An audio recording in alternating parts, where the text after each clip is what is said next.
Hi hello ನಮಸ್ತೆ ಚೈತ್ರ ಕಿಚನ್ಗೆ ಸ್ವಾಗತ. ಯಾರೆಲ್ಲ ನನ್ನ ಚಾನಲ್ನ ಸಬ್ಸ್ಕ್ರೈಬ್ ಮಾಡಿಲ್ಲ ಹೀಗೆ ಹೋಗಿ ಸಬ್ಸ್ಕ್ರೈಬ್ ಮಾಡಿ. ಇವತ್ತಿನ ರೆಸಿಪಿ ಪಕೋಡ ಮಾಡೋದು ಹೇಗೆ, ಅದಕ್ಕೆ ಏನೇನೆಲ್ಲ ಬೇಕು ಅಂತ ನೋಡೋಣ ಬನ್ನಿ. ಕಡಲೆ ಹಿಟ್ಟು, ಅಕ್ಕಿ ಹಿಟ್ಟು, ಕರಿಬೇವು, ಹಿಂಗು, ಬೆಳ್ಳುಳ್ಳಿ, ಜೀರಿಗೆ, ಉಪ್ಪು, ದೊಡ್ಡದಾಗಿ ಹಚ್ಚಿಟ್ಟಿರೋ ಈರುಳ್ಳಿ, ಹಚ್ಕಾರದ ಪುಡಿ. ಇವಾಗ ಮಾಡೋದು ಹೇಗೆ ಅಂದರೆ, ಒಂದು ಬೌಲಿಗೆ ನಾವು ಹಚ್ಚಿಟ್ಕೊಂಡಿರೋ ಈರುಳ್ಳಿಯನ್ನೆಲ್ಲ ಹಾಕ್ಕೊಂಡು ಒಂದು 3 ರಿಂದ 4 ಸ್ಪೂನು ಉಪ್ಪು ಹಾಕೊತಾ ಇದ್ದೀನಿ. ಇದು ಚಿಕ್ಕ ಸ್ಪೂನ್ ಆಗಿರೋದ್ರಿಂದ ನಾನು 3 ರಿಂದ 4 ಸ್ಪೂನ್ ಹಾಕೊತಾ ಇದ್ದೀನಿ. ನಿಮಗೆ ರುಚಿಗೆ ಎಷ್ಟು ಬೇಕೋ ಅಷ್ಟು ನೋಡಿ ಹಾಕ್ಕೊಳ್ಳಿ. ಈ ಥರ ಲೇಯರ್ ಬರೋವರೆಗೂ ಕಲಿಸ್ಕೊಬೇಕು, ಮತ್ತು ನೀರಿನಂಶ ಬಿಡೋವರೆಗೂ ಈರುಳ್ಳಿನ ಕಲಿಸ್ಕೋಬೇಕು. ನೋಡಿ ಈ ಥರ.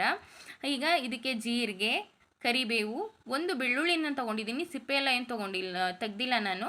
ಒಂದು ಬೆಳ್ಳುಳ್ಳಿನ ತೊಗೊಂಡಿದ್ದೀನಿ. 5 ಸ್ಪೂನಷ್ಟು ನಾನು ಅಕ್ಕಿ ಹಿಟ್ಟನ್ನು ಹಾಕ್ತಿದ್ದೀನಿ. ಯಾಕೆಂದರೆ ಇದು ಚಿಕ್ಕ ಸ್ಪೂನು, ನಿಮ್ಗೆ ಎಷ್ಟು ಬೇಕೋ ಅಷ್ಟು ಕ್ರಿಸ್ಪಿನೆಸ್ ಬರಲಿ ಅಂತ ಅಕ್ಕಿ ಹಿಟ್ಟು ಹಾಕ್ಕೊಳೋದು. ಮತ್ತು ಇದಕ್ಕೆ ಹಿಂಗೆ ಹಾಕೋತಾ ಇದ್ದೀನಿ. ಹಿಂಗೆ ಹಾಕ್ಕೊಂಡ್ರೆ ಪಕೋಡ ತುಂಬ ಟೇಸ್ಟ್ ಬರುತ್ತೆ, ಮತ್ತು ಗ್ಯಾಸ್ಟ್ರಿಕ್ ಎಲ್ಲ ಇರೋದಿಲ್ಲ. ಈ 3 ಸ್ಪೂನಷ್ಟು ನಾನು ಖಾರದ ಪುಡಿ ಹಾಕೋತಾ ಇದ್ದೀನಿ, ಖಾರದ ಪುಡಿ. ನಿಮಗೆ ಖಾರ ಎಷ್ಟು ಬೇಕು ಅಂತ ನೋಡಿ ಹಾಕ್ಕೊಳ್ಳಿ. ಇಲ್ಲಿ 3/4 ಕಪ್ಪಷ್ಟು ನಾನು ಕಡಲೆ ಹಿಟ್ಟನ್ನು ಹಾಕೋತಾ ಇದ್ದೀನಿ. ಕಡಲೆ ಹಿಟ್ಟನ್ನು ಹಾಕ್ಕೊಂಡು ಕಲಿಸ್ಕೊತಾ ಇದ್ದೀನಿ. ನಾನು ನೀರೆಲ್ಲ ಏನೂ ಆ್ಯಡ್ ಮಾಡಿಲ್ಲ, ನೀರು ಹಾಕ್ಕೊಂಡೇ ನಾನು ಕಲಿಸ್ಕೊತಾ ಇದ್ದೀನಿ. ಇಲ್ಲಿ ಈರುಳ್ಳಿ ನೀರಂಶ ಇರೋದ್ರಿಂದ ನಾನು ನೀರು ಹಾಕ್ಕೊಂಡಿಲ್ಲ. ನಿಮಗೆ ಬೇಕು ಅಂದರೆ ಹಾಕ್ಕೊಳ್ಳಿ. ಇಲ್ಲೇ ಪಕ್ಕದಲ್ಲಿ ನಾನು ಎಣ್ಣೆ ಕಾಯ್ಲಿಕ್ಕೆ ಇಟ್ಟಿದ್ದೆ. ನೋಡಿ ಈ ಥರ ಪಕೋಡನ ಬಿಡಿಯಾಗಿ ಎಣ್ಣೆಯಲ್ಲಿ ತೇಲಿಸ್ಕೊಬೇಕು. ನೋಡಿ ಈ ಥರ.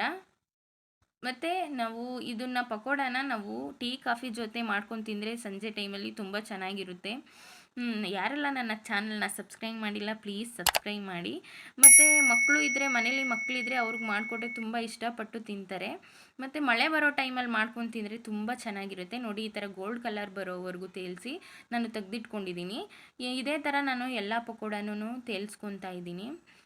ನೋಡಿ ಈ ಥರ ಗೋಲ್ಡ್ ಕಲರ್ ಇರಬೇಕು. ನೋಡಿ ತುಂಬ ಚೆನ್ನಾಗಿರುತ್ತೆ, ತುಂಬ ಟೇಸ್ಟಾಗಿರುತ್ತೆ. ನೀವು ಒಂದ್ಸರಿ ಮನೇಲಿ ಟ್ರೈ ಮಾಡಿ. ನೋಡಿ ಈ ಥರ ಬರುತ್ತೆ. ಯಾರೆಲ್ಲ ನನ್ನ ಚಾನಲ್ನ ಸಬ್ಸ್ಕ್ರೈಬ್ ಮಾಡಿಲ್ಲ ಪ್ಲೀಸ್ ಸಬ್ಸ್ಕ್ರೈಬ್ ಮಾಡಿ, ಶೇರ್ ಮಾಡಿ, ಕಮೆಂಟ್ ಮಾಡಿ, ಬೆಲ್ಲೈಕನ್ನ ಕ್ಲಿಕ್ ಮಾಡಿ ಪ್ಲೀಸ್. ನಂದು ಇದು ಅಡುಗೆದು ಫಸ್ಟ್ ವ್ಲಾಗ್ ಆಗಿರೋದ್ರಿಂದ ಪ್ಲೀಸ್ ಸಪೋರ್ಟ್ ಮಾಡಿ.